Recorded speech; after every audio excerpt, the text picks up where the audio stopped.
wabarakatuh. Perkenalkan, nama saya Andi Nulandari dengan NPM 2241142 dari manajemen 22A. Di sini saya akan menjelaskan materi dari manajemen keuangan, yaitu materinya manajemen piutang, yaitu dapat diartikan sebagai piutang adalah tagihan kepada pihak lain di masa yang akan datang karena terjadinya transaksi di masa lalu. Walaupun pada dasarnya semua perusahaan dagang atau industri menginginkan penjualan cash, tetapi karena adanya keterbatasan daya beli masyarakat atau alasan lainnya, dilakukan penjualan kredit. Penjualan secara kredit akan dapat meningkatkan omset penjualan, akan tetapi memiliki resiko tertundanya penerimaan kas sehingga membutuhkan investasi yang lebih besar. Selain itu juga dapat mengakibatkan kerugian karena menunggak atau bahkan tidak tertagih. Semakin lama piutang tertunggak, akan semakin besar investasi yang dibutuhkan, yaitu ditinjau dari perputaran kas, yaitu kas, persediaan piutang, dan kas.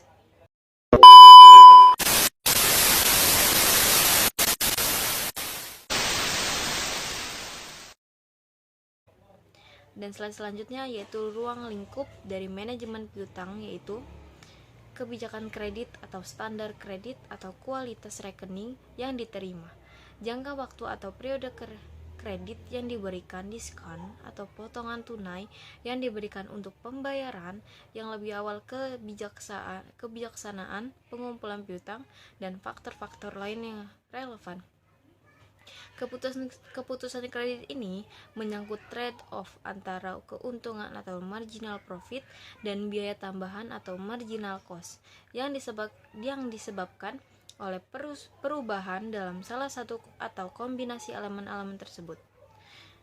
Faktor-faktor yang mempengaruhi besarnya piutang yaitu yang pertama, volume penjualan kredit, yaitu semakin besar volume penjualan kredit, makin besar investasi yang tertanam dalam piutang. Yang kedua yaitu syarat pembayaran atau termin, yaitu semakin lama masa kredit semakin besar investasinya. Yang ketiga yaitu ketentuan tentang pembatasan kredit, yaitu batasan kredit dapat berupa kuantitatif atau plafon kredit.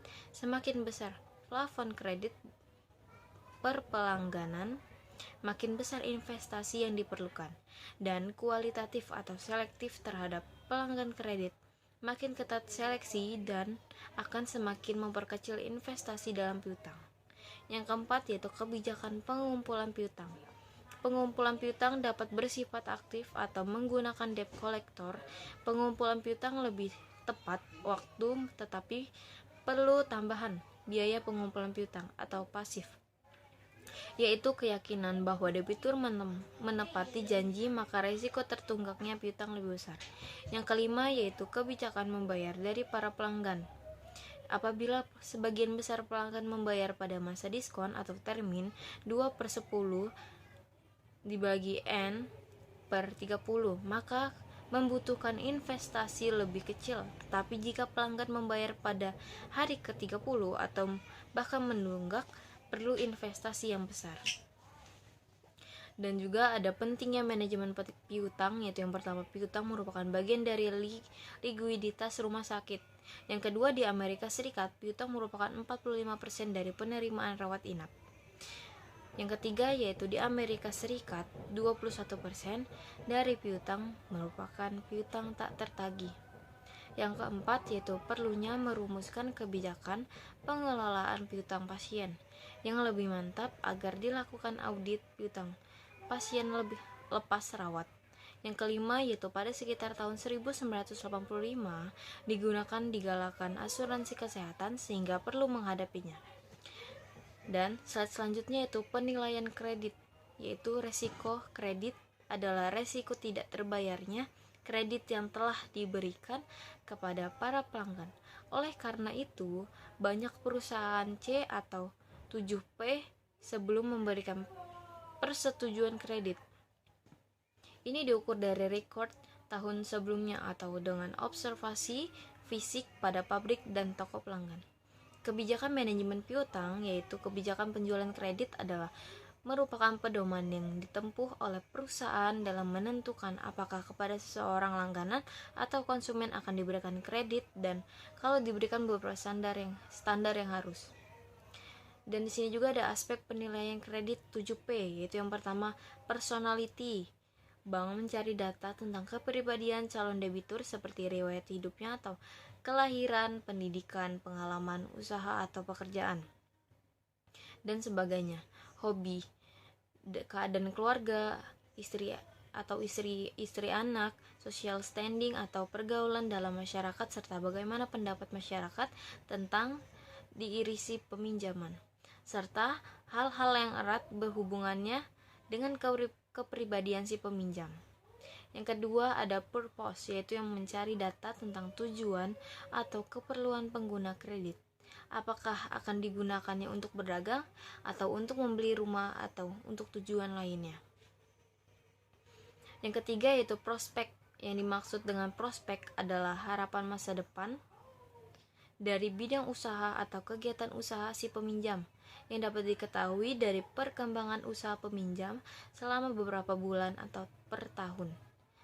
Perkembangan keadaan ekonomi keadaan ekonomi atau perdagangan sektor usaha si peminjam, kekuatan keuangan perusahaan yang dibuat atau earning power atau kekuatan pendapatan keuangan, masa lalu dan perkiraan masa mendatang.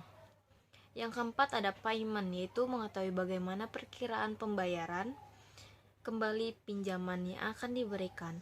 Hal ini dapat diperoleh dari perhitungan tentang prospek, kelancaran penjualan dan pendapatan, sehingga dapat diperkirakan kemampuan pengembalian pinjaman ditinjau dari waktu serta jumlah pengembaliannya.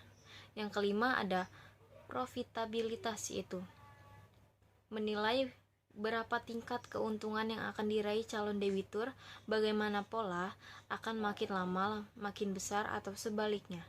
Yang keenam ada protection, yaitu yang berarti menilai bagaimana calon debitur melindungi usaha dan mendapatkan perlindungan usaha, apakah dalam bentuk jaminan barang, orang, atau asuransi. Bertujuan mengklasifikasikan calon debitur berdasarkan modal, loyalitas, dan karakternya. Pengklasifikasian ini akan menentukan perlakuan bank dalam hal pemberian fasilitas. Dan yang selanjutnya ada 5C, yaitu yang pertama karakter, yaitu menunjukkan kemungkinan perusahaan untuk secara jujur memenuhi kewajibannya.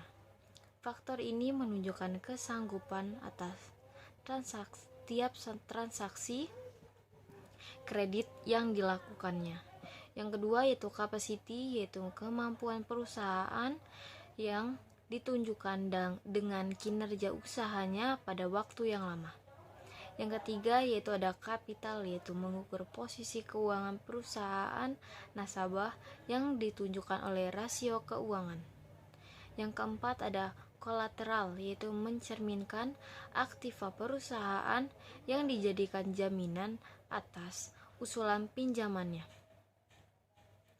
Yang kelima ada condition of economic, yaitu melihat pengaruh langsung dari perubahan ekonomi secara umum terhadap perkembangan perusahaan. Dan slide yang terakhir yaitu ada kegiatan manajemen piutang, yaitu yang pertama perencanaan jumlah dan pengumpulan piutang. Yang kedua yaitu pengendalian piutang. Yang ketiga yaitu penyaringan langganan. Yang keempat itu penentuan risiko kredit. Yang kelima menentukan potongan-potongan atau return. Yang keenam yaitu penetapan ketentuan-ketentuan dalam menghadapi para penunggak. Yang ketujuh yaitu pelaksanaan administrasi yang berhubungan dengan penarikan. Yang kedelapan yaitu penggunaan rasio-rasio.